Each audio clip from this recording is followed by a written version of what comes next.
Hello, Millie Welsh from ZebraLab Web Solutions. We've been getting more and more calls about people having issues with Google Business Profiles. And this video is all about how to set up your Google Business Profile correctly so that you don't run into issues. Whether you're just setting up your Google Business Profile now, or you've already set it up and you just want to look to make sure you're doing it correctly, this video will help. Step number one, you're going to want to make sure that Google Business Profile matches the legal name of your business. You're definitely going to want to make sure that your business is registered with the state that you're in. And you may actually need that paperwork to verify the listing or to give to them if you need to appeal a suspension. Step number two is make sure your NAP, name, address, phone number, is consistent not only on your Google Business Profile, but everywhere that your business is listed on the internet. Now, I realize that this can be difficult because you can't always control what other websites are doing with your business, because a lot of these business directories will list your business without your knowledge. We tend to use Yext and other services like that to just make sure that all the business directories, the important ones, throughout the internet, have that information correctly. You can also just do a Google search for your business. And then if anybody has the information incorrect, just make sure to contact them to see if you can get it corrected. Getting it corrected in as many places as possible is going to help to ensure that this will not become an issue for your Google Business Profile. Where I see this becoming an issue is when businesses have actually moved locations. So when you are doing a move, just really think about where you're listed on the internet and try to make sure that that address is corrected in as many places as possible. Step number three, make sure that if you have a physical address that it's eligible to be on a Google Business Profile. Google doesn't like PO boxes. It also doesn't like virtual businesses, or if it's a collaborative space, stuff like that, that's not really allowed. If you are a home-based business, you still want to put in your address like you would normally, but you just have to make sure that with the location settings that you click no to the question about whether or not you want people to visit at your location.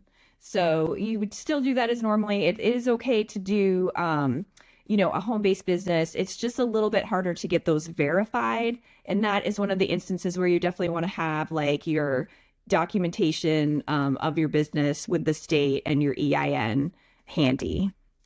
Step number four, and I swear I'm not making this up because I'm a web developer, is to have a professional website and also professional emails with the domain that you use for your website.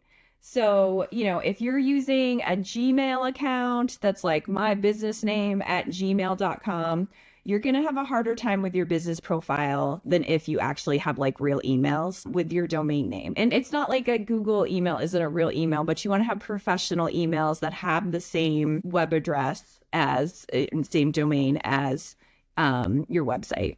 In general, not just, Google bots, but other people as well, really kind of judge the legitimacy of a business on the website and on the emails. So it's really important to, if you are a real business, that you have that professional website and email. Also on your website, there's a few things that you can do. You definitely want to have a contact page. And if you have a physical address, you want to put the physical address on the contact page. And if possible, you also want to embed a Google map of your location on your contact page as well. That will really help kind of solidify for Google that your location is the correct location for your business. Step number 5 is just really making sure that you fill out your Google Business Profile in its entirety. So you want to make sure that your service areas are on there. You want to make sure you're in the right category. All the information, should be filled out. You should have a very good description of your business that's very professional.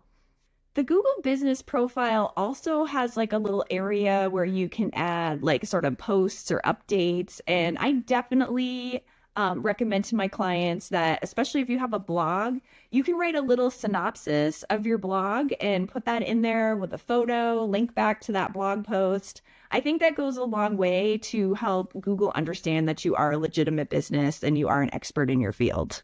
Step number 6 is getting qualified business reviews. So I'm sure that you've seen when you're searching for any local business, the businesses that get to the top of the local or map results are usually the ones that have a lot of reviews. So it's really important that you're able to get consistent reviews. You know, it's not about getting like 10 in one day. That actually looks a little bit suspicious. You just want to get a lot of them over time, which can be hard because people are busy. And even though you did a good job, sometimes it can be hard to make a case that they take the time to do those reviews. So, you know, one thing that we recommend and that we try to do ourselves is like once we've finished a project, we'll send kind of like a thank you email out. It has the review link. If you go to your Google business profile, there's actually a place that says like get reviews. And if you click on that, it will give you a link directly to a place where they can leave you a Google review. And it's really a good idea to just send those along or even put them in the signature of your email. So hopefully you found this video helpful and it helps you to not have any issues with your Google business profile. If you want to get in touch with us, you can do so always from going to ZebraLabWebSolutions.com. And I hope you guys have a great day, and I'll talk to you later. Thanks. Bye.